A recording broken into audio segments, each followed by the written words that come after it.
Hello everyone, hello Aces. It's good to be back here. Ayan, during weekends, kalimitan sa mga ginagawa ng mga Australian dito. I just want to share this one na every weekends they do have their picnic sa park, they go sa mga beach, sa mga mountain. Then, isa sa mga nauuso during autumn kasi autumn na ngayon sa Australia. It's quite opposite kung spring sa Canada and sa US. In Australia, because they're living in the southern hemisphere, I'm not sure about that one. Autumn ang season dito. It means tapos ng time kung saan nasa peak ang ibang mga seasonal fruits. Ayan. And then, one of the targets ng Australian government pagdating sa mga ganitong uri ng mga business, ng mga industry, they are not only letting these farms na mawalan ng trabaho kapag wala ng season, but during this transition from summer na magiging autumn papunta ng lamig, ayan, they open all farms for fruit picking. And we are now here in Bilpin, NSW. It's like an hour and a half drive from Sydney, regional area of New South Wales. I'm not pretty sure about the location kasi our friend here, nag-join lang kami sa kanya. Then, as you can see in here, ayan, ino-open nila yung mga farms like mga strawberries. Ayan, kung titignan mo, it's not merely a fruit picking na makikita mo talaga napakaraming strawberries, pero it's not. Kaya ito yung sinasabi ko. Instead, napapabayaan nila mga strawberries nila.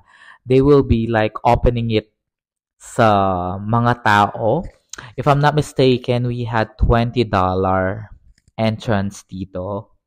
If I were you, dala na lang kayo ng lalagyan kasi the bag pati yung lalagyan dun sa strawberry like it's like $2, di ba? Sayang naman yun. Kaya if I were you to visit here, you need to bring your own bag para hindi na kayo gumastos ng ganon. And you can eat whatever you can here, pero yung mga iuuwi mo, ilalagay mo dun sa lalagyan, technically, you need to pay them. Like, it differs like $20 per kilogram for strawberry and may mga persimmon and other things. We're gonna explore that later. Pero ito yung una naming pinuntahan na area. Kung mapapansin nyo, napaka-init this time.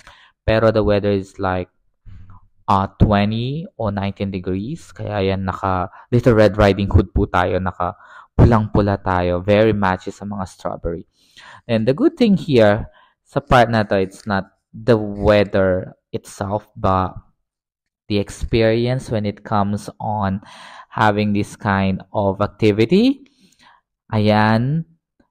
I've been to Baguio pero hindi pa ako nakakapunta doon sa strawberry farm nila. That's why sabi ko sa sarili ko, I've been staying in Philippines for so long pero hindi ako nakapunta doon. Tapos dito sa Australia, yan, may experience natin.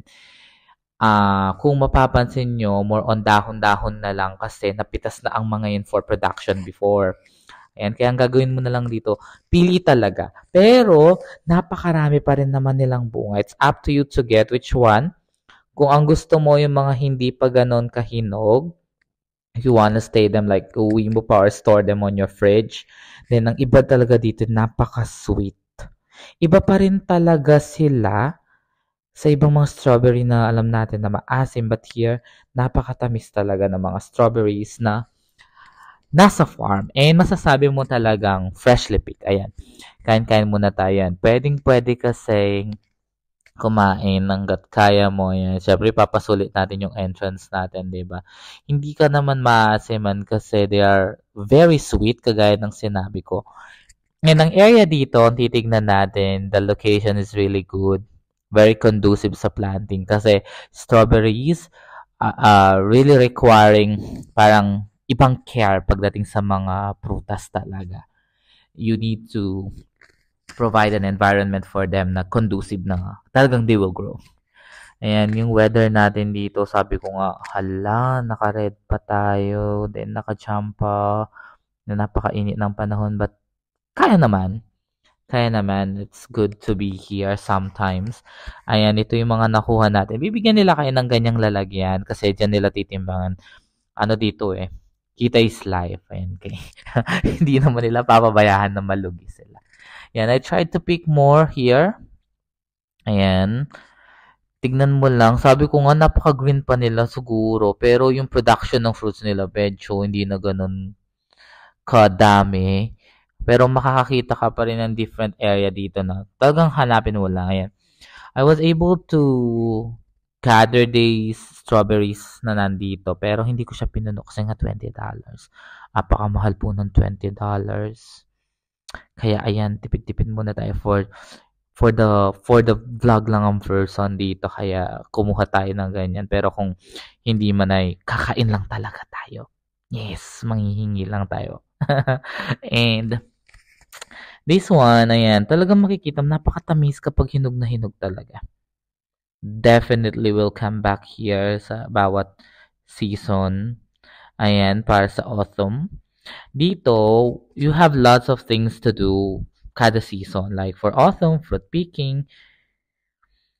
Then, on the other side ng farm, may mga areas sila where may mga apples. Kaso, naging problema lang namin sa apples. Yung ibang apples talaga, parang tried na. Wala na talagang bunga. Kaya nagpunta kami sa part na to.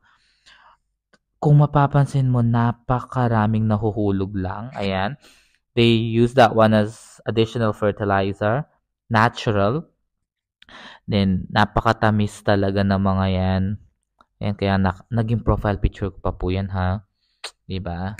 Ayan, talaga definitely fresh. Wala nang hugas-hugas. Kasi ang kagandahan dito, they use this kind of parang water system na mag-sprinkle na lang. Kaya nahuhugasan din yung mga bunga. Pwedeng-pwede. Free from wax. Alam naman natin kapag namamanufacture ng mga yan, may mga wax na talaga yan. Kaya we need to take care of our health too. Pero dito, dahil all natural, kakapitas mo lang, walang wax na nandyan. Okay? Then, may mga persimmon ito. Persimmon ba to? I'm not really sure, pero persimmon siguro. You can try to Google it na lang. Then, ito, yellow, orange, napakatamis. Promise. Kaso lang, kailangan mo siyang i-open sa kutsilyo kung sa bahay ka kakain. Pero po dito, pwedeng-pwede naman. Okay? This will be Bilpin. You can browse it na lang. Then, you can find just browse Bilpin NSW and you will be enjoying this. Happy autumn sa lahat ng mga nasa Australia. Thank you so much. Goodbye and God bless us all.